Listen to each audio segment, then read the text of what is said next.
히브리서 9장 1절부터 10절까지의 말씀입니다. 다 찾으셨으면 한 절씩 교독하시겠습니다. 첫 언약에도 섬기는 예법과 세상에 속한 성소가 있더라.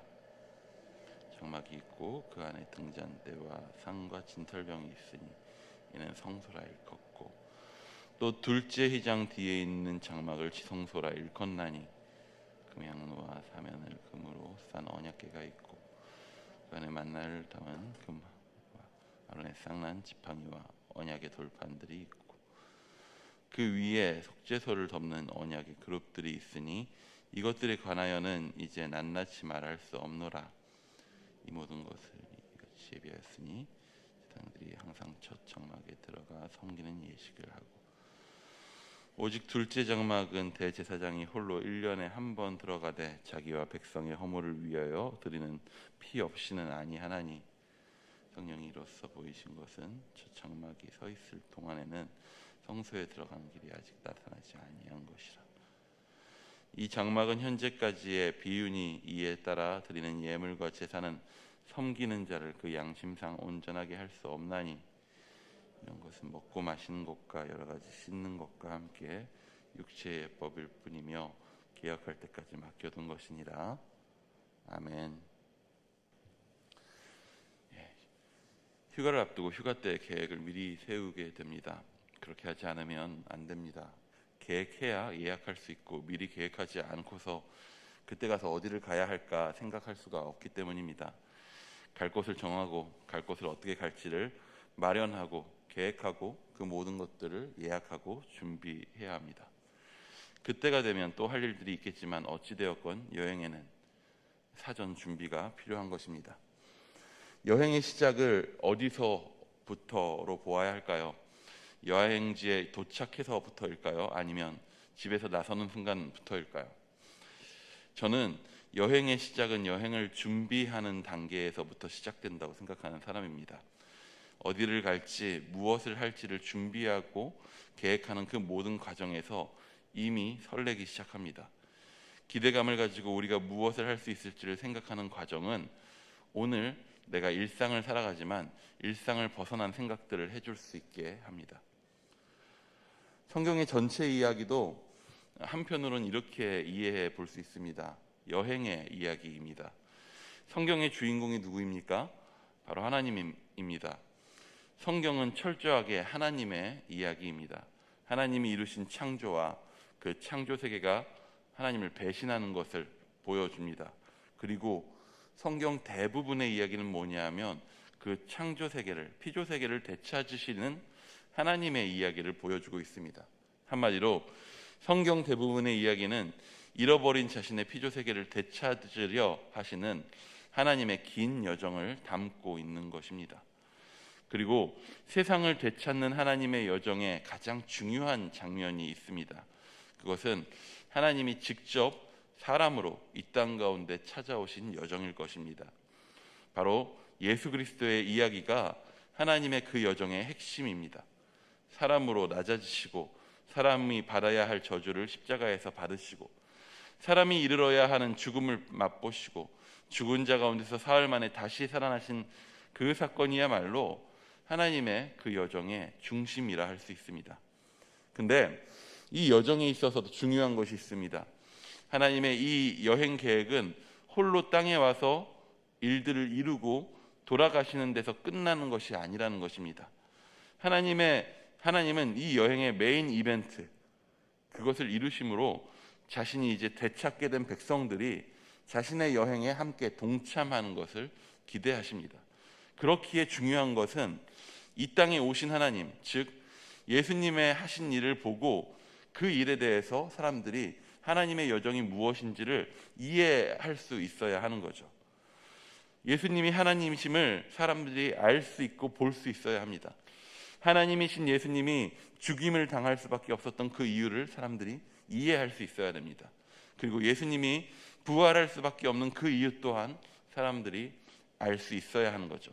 근데 사람들이 하나님을 떠났기에 예수님을 봐도 당장 그 뜻을 사람들은 이해하기 어렵습니다. 그렇기에 하나님은 꼭 필요한 이 여행의 준비 기간이 있었습니다. 하나님은 여정의 가장 메인 이벤트인 이 땅에 사람으로 오시고 죽으시고 부활하신 그 여행의 준비 과정을 어떤 특별한 한 민족에게 보여주십니다. 그 민족이 바로 이스라엘이었고, 그 계획은 무엇입니까? 바로 율법과 율법의 중심이 되는 성막 제사 제도입니다. 우리 1절 말씀을 한번 같이 읽어보겠습니다. 1절입니다. 시작. 첫 언약에도 섬기는 예법과 세상에 속한 성소가 있더라. 첫 번째 언약, 한마디로 무엇을 이야기하는 것입니까? 바로 율법을 이야기하는 것입니다. 첫 번째 언약도 새롭게 우리에게 주신 새 언약과 같은 그런 부분들이 있다는 것입니다. 근데 무엇이 진짜 완전한 언약입니까? 첫 번째 주신 것이 완전합니까? 새롭게 온 것이 완전합니까? 뒤에 온 새 언약이 완전한 언약입니다. 즉 새 언약이 뒤에 왔다 해서 첫 언약을 따라한 것이 아니라, 정확히는 첫 언약이 새 언약을 미리 비추어 주고 있다는 것입니다. 구약의 율법과 제사제도를 통해 새 언약을 미리 보여주고 있는 것입니다. 앞에서 이야기한 여행의 이야기에 빗대서 설명하면 이렇습니다. 여행의 준비 과정을 통해서 여행이 어떠한 여행일지를 준비하게 되고, 그 과정을 통해서 그 여행의 준비 과정을 보는 이들은 그 본 여행을 이해할 수 있게 되는 과정이 되는 것입니다. 구약은 하나님의 본 여행 준비 과정이라고 할 수 있습니다. 여정이 시작되지 않은 것은 아닙니다. 하나님의 구원 계획은 이미 시작되었습니다. 하지만 그 절정인 성육신과 십자가의 대속을 보여주기 위한 더 긴 준비의 과정이 필요했던 것입니다. 오늘의 본문은 그 준비 과정인 구약의 율법, 그 중에서도 율법의 중심이라 할 수 있는 성소에 대한 설명을 하고 있습니다. 성소가 율법에 있어서 얼마나 중심의 위치를 차지하고 있냐면, 율법서라고 하는 모세오경 전체 분량상 정중앙에 성막과 성막 제사 제도에 대해서 설명을 하고 있기까지 합니다. 그렇다면 히브리서의 저자가 오늘 구약의 성소에 대한 설명을 하면서 당시 히브리서 서신을 받은 사람들에게 하고자 했던 메시지는 무엇입니까? 우리 9절에서 10절의 말씀입니다. 한번 9절, 10절 한번 같이 읽어보도록 하겠습니다. 시작. 이 장막은 현재까지의 비유니 이에 따라 드리는 예물과 제사는 섬기는 자를 그 양심상 온전하게 할 수 없나니, 이런 것은 먹고 마시는 것과 여러 가지 씻는 것과 함께 육체의 예법일 뿐이며 개혁할 때까지 맡겨둔 것이니라. 구약 율법의 중심이라 할 수 있는 장막도 무엇이라고 합니까? 비유라고 합니다. 이는 먹고 마시는 것과 씻는 것, 즉 율법에 나왔었던 음식법과 정결법과 같은 무언가를 의미적으로 가리키기 위한 목적을 가진 상징적 행동이지, 그 자체, 먹고 손 씻는 것을 어떻게 하는가라고 하는 것 그 자체로서는 육체의 예법인 것과 같이 장막 또한 육체의 예법일 뿐이다 라고 이야기합니다. 여러분, 올바른 여행지를 가기 위한 표지판이라고 할 수 있는 것입니다. 표지판은 옳은 방향을 가리킵니다. 어디로 가야 옳은지 알려줍니다. 하지만 그 표지판이 옳은 곳에 데려다 주지는 못합니다. 표지판이 옳은 것을 가리킨다 해서 그 표지판에 머무를 수는 없습니다. 매일 여행 계획을 세우고 설레어 하고서 떠나지 않는다면 그것은 아무것도 안 한 것입니다. 여행을 가야 여행을 준비하는 과정도 의미가 있어지는 것이죠. 히브리서 저자는 이러한 메시지를 성막을 이루고 있는 구조를 통해서 우리에게 설명하고 있습니다. 성막이 둘로 나누어져 있음을 이야기합니다. 평소에 제사장들이 직무를 이루던 그 장소를 첫 장막이라고 설명합니다. 일부러 첫 장막이라 함은 이를 첫 언약이라고 이름 붙인 구약의 율법과 비교하는 것입니다. 그러면서 거기서 더 안으로 들어가 있는 둘째 장막이 있음을 이야기합니다. 구약 시대에 그 장소는 어떤 곳이었습니까? 우리 4절 한번 같이 읽어보도록 하겠습니다. 4절입니다. 시작. 금향로와 사면을 금으로 싼 언약궤가 있고 그 안에 만나를 담은 금 항아리와 아론의 쌍난 지팡이와 언약의 돌판들이 있고, 우리가 보통 지성소라고 부르는 둘째 장막입니다. 그 안에는 언약궤가 있습니다. 언약궤 안에는 하나님이 이스라엘에게 주신 약속의 상징들이 들어 있습니다.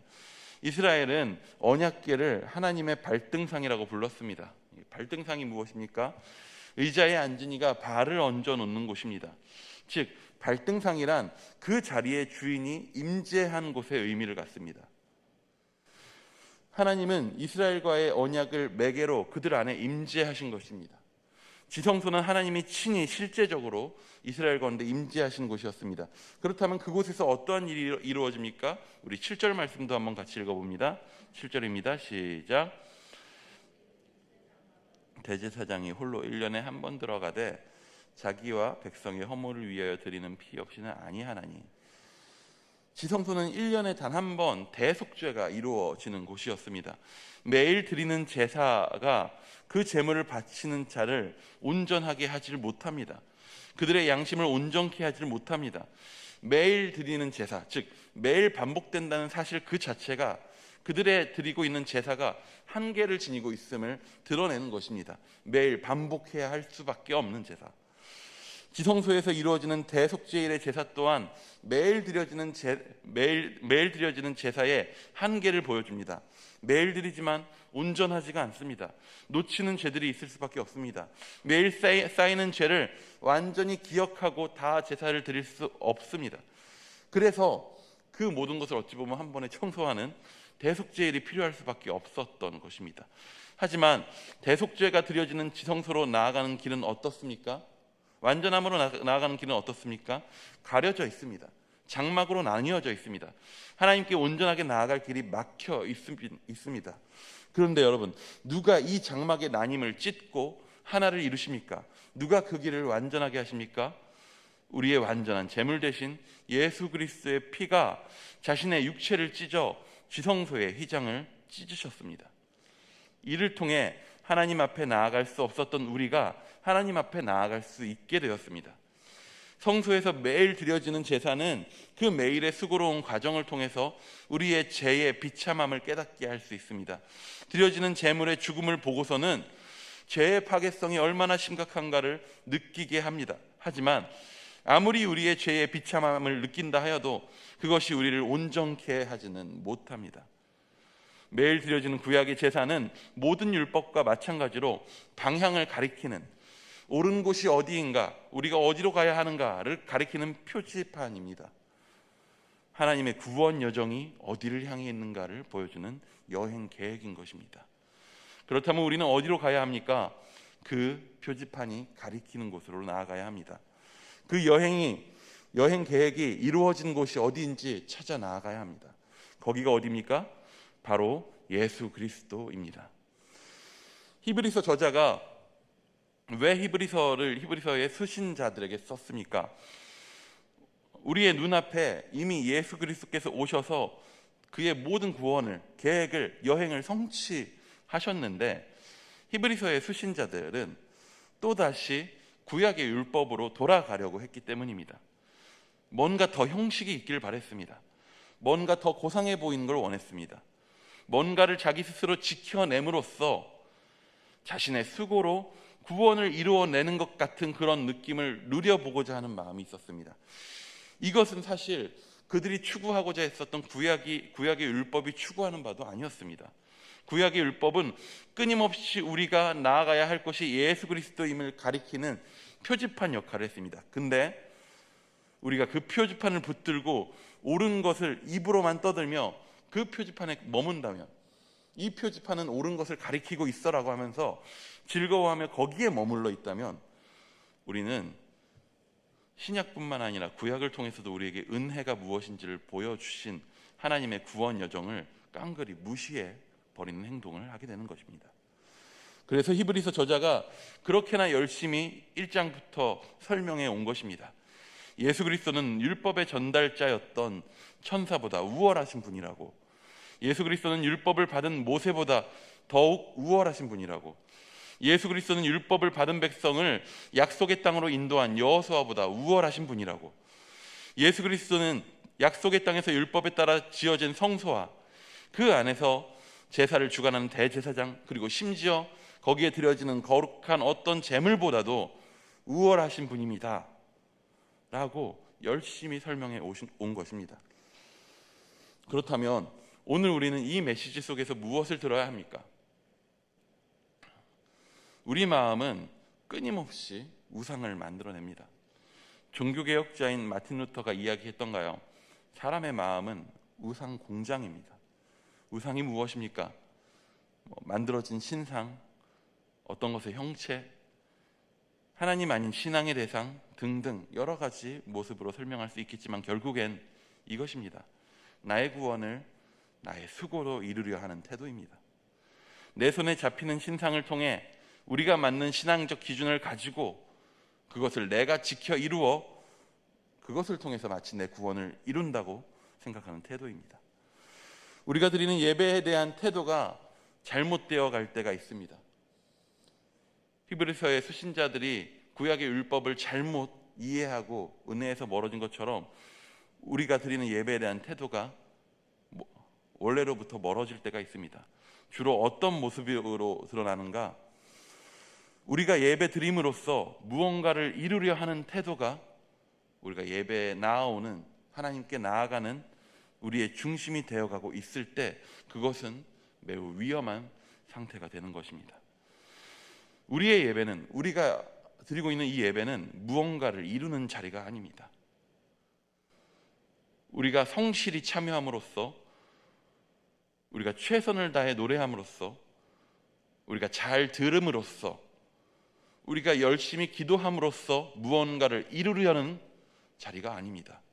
반대로 이 예배의 자리는 우리로서는 아무것도 이룰 수 없고 하나님이 모든 것을 이루셨음을 인정하고 그 일을 경축하는 자리입니다. 감사하는 자리입니다. 감사하기에 노래하고, 감사하기에 그 행하신 일들을 듣고, 감사하기에 그 가운데 감사의 기도를 드리고, 그 은혜를 받은 이들과 함께 모여서 그 은혜를 기억하고 기뻐하는 자리입니다. 혹시 오늘 이 새벽에 나온 우리의 마음은 어떠한 마음인지 돌아보기 원합니다. 하나님만 바라며 나왔는지 우리가 한번 돌아보기 원합니다. 원통한 마음, 애통한 마음 하나님 앞에 들고 나올 수 있습니다. 그럼에도 불구하고 우리가 이 자리 가운데서 진정으로 깨닫고 얻어야 하는 것은 무언가를 더 주실 하나님이 아니라 그 전에 모든 것을 이미 우리에게 내어주신 하나님입니다. 우리의 위로는 어디로부터 옵니까? 십자가에 달리신 예수 그리스도로부터 옵니다. 우리의 소망은 어디로부터 옵니까? 부활하신 예수 그리스도로부터 옵니다. 오늘 우린 이 예배 가운데 무엇을 바라고 무엇을 소망하고 있는지 함께 돌아보기 원합니다. 그리고 그 예수 그리스도를 통해서 주어진 은혜 가운데 거하며 하나님의 구원 여정에 동참하는 우리 일산 중신 성도님들 되시기를 축원합니다. 기도하겠습니다. 주님, 우리를 새 언약 예수 그리스도로 말미암은 그 사랑, 그 은혜 가운데로 불러주심에 감사합니다. 주님 부르신 그 자리 가운데에 주님 행하신 일이 너무 감사해서 기뻐서 견딜 수 없어 우리가 이렇게 매일의 예배 가운데 나아갑니다. 나의 연약함, 나의 부족함으로 무언가를 이루려 하지 아니하고 완전하신 주님께서 이루신 그 일들을 바라보며 우리의 삶의 연약한 부분들, 부족한 부분들, 그 모든 것들 다 주님 앞에 내려놓으며 주님만 나의 위로시고 주님만 나의 소망이시라 고백하며 주님 한 분만 구하며 주 앞에 나아가게 하여 주옵소서. 이 시간 기도할 때 주를 구합니다. 주님과만 동행하기를 구합니다. 나의 힘으로 할 수 없기에 다시 한번 주님을 의지하며 나아갑니다. 주님 붙들 때에 주여 우리를 붙드시는 그 손길을 우리가 바라보게 하시고 그 안전함 가운데에서 그 온전케 하심 가운데에서 오늘도 감사함으로 주와 동행하며 걸어갈 수 있도록 우리를 인도하여 주시옵소서. 예수님의 이름으로 기도드립니다. 아멘.